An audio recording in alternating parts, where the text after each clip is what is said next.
Good morning, guys. Today's video is going to be one that's super easy and it's really good. It's fudge, but rather than making it the old-fashioned way that takes 20 minutes of boiling on the stovetop, we're going to do it the quick way. 3 ingredients and it's going to set up perfect every time. We're starting with 3 cups of chocolate chips, which ends up being a bag and a half. So 1.5 bags of chocolate chips, and you can use semi-sweet white chocolate. I'm going for milk chocolate because that's my favorite. Now this will be a little bit on the sweeter side if you do use milk chocolate since it has sugar added into it already. We're going 1 can of sweetened condensed milk. And you really got to scrape the bottoms of these. You'll see me have a problem in a second. Sometimes the sweetened condensed milk that's at the very bottom of the can will sort of solidify and it's kind of hard to scrape off of there. And while I'm adding these things to my pan, I just have my stovetop on that burner set to low heat. So like a number 2 or 3 setting. You don't want to have it too hot because chocolate will burn pretty quickly.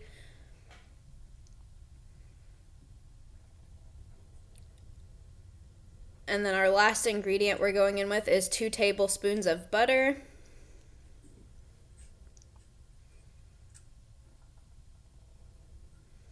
And I do apologize, there's been sort of a break in me uploading videos. We had my daughter's birthday the first week of December, and then my birthday was just a couple of days ago. So we've been pretty busy in my house getting things ready and finishing up Christmas shopping and everything else.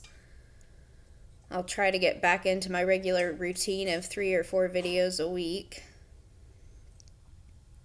So now what you're going to do is you're going to continuously stir this because like I said, the chocolate will burn. So if you just have it sitting there and you don't mess with it, the layer that's on the bottom will get burnt and really hard and nasty tasting. Here I've got my cookie sheet that I'm going to be pouring this out onto ready in the background. I got a layer of foil down and then I sprayed that real lightly with a coating of cooking spray. And you could also use like some room temperature butter to spread onto that tin foil. I'm going to be adding shelled walnuts to my fudge, so that's what you saw me pull out of the cabinet there. And I'm going to leave mine, I think it's walnut halves, or how big the pieces are. I'm not going to be chopping them any smaller than that. I'm going to leave them full-sized because my daughter doesn't care much for walnuts. So if I leave them bigger, they're easier for her to pick off at the end.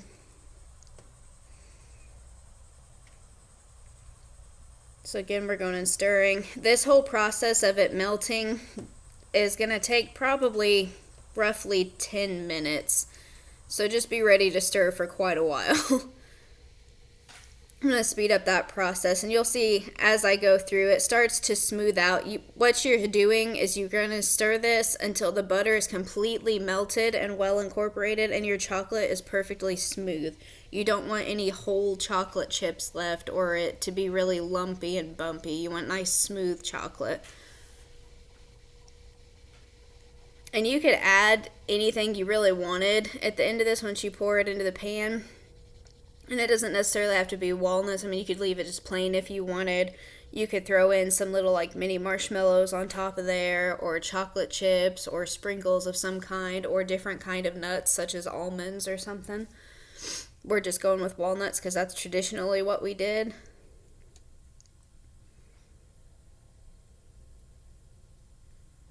We're almost there. You can see my little blob of butter in there is almost dissolved at this point, and the chocolate's starting to smooth out.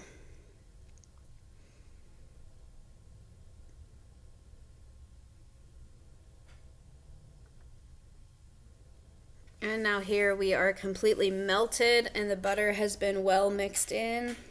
My chocolate is nice and smooth. There's no lumps, bumps, or whole chocolate chips left. And it slides pretty easily. Now, how thick your fudge is going to be is dependent on how thick you want it to be. Once you pour it out, this isn't going to spread like really quickly. It's not super runny. So you could use a smaller pan if you want nice thick pieces of it, or you could just pour it like I've done here into one blob, and then you could just kind of squish that into a square and leave it. I want mine a little bit on the thinner side. I usually do mine about a 1/2 inch to 3/4 of an inch thick pieces. And you want to scrape down the sides of your pan and get all of that fudge mixture out, which is what I'm doing here. And then whenever you spread, since the tin foil that's on this pan has been greased, you can't just kind of run your spatula over it because it will slide the whole thing of chocolate all over the place in one giant lump. So you have to kind of push down and out on it. And you'll see me do that here in just a second. So there, you're going to go down and then to either side, or down and front to back, rather than just taking your arm and trying to smear the mixture everywhere, because it'll pull the whole thing of fudge with it. And this will not cover the whole entire pan for how thick I want mine. There's going to be about 1/4 of the pan that's going to be left uncovered by this. That's perfectly fine. You just want to move kind of quick because the chocolate will start to set as soon as it starts to cool. So you want to get it spread and then throw your toppings on. And if you wanted, say like your chopped walnuts inside the fudge, what you would do is once it is smooth in your pan when it's done cooking, you would throw some of your chopped nuts into that and stir it into the chocolate mixture before you pour it into this pan, and then you'll have nuts throughout the bite of fudge. I'm just doing mine on top because, like I said, my daughter doesn't care much for them, so she'll pick them off whenever she eats it. And it's easier for me if they're just on top, and then she can just pull them off of there.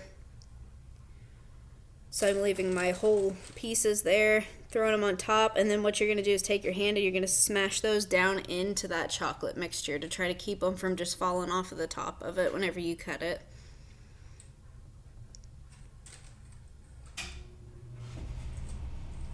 So that is finished, and that's all for your fudge mixture.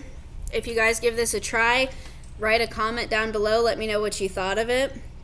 As always, if you enjoy our videos, please like and subscribe to check out more of them, and there will be more candy making and baking videos coming soon, and thank you so much for watching. And here's the recipe for that fudge. And I did forget to mention, once you have smashed down your nuts or whatever you're putting on top of this fudge and it's smoothed into your pan, you're going to put this into the refrigerator or into a cold room such as a garage for about 1.5 to 2 hours until it's nice and firm, and then you can cut it into squares.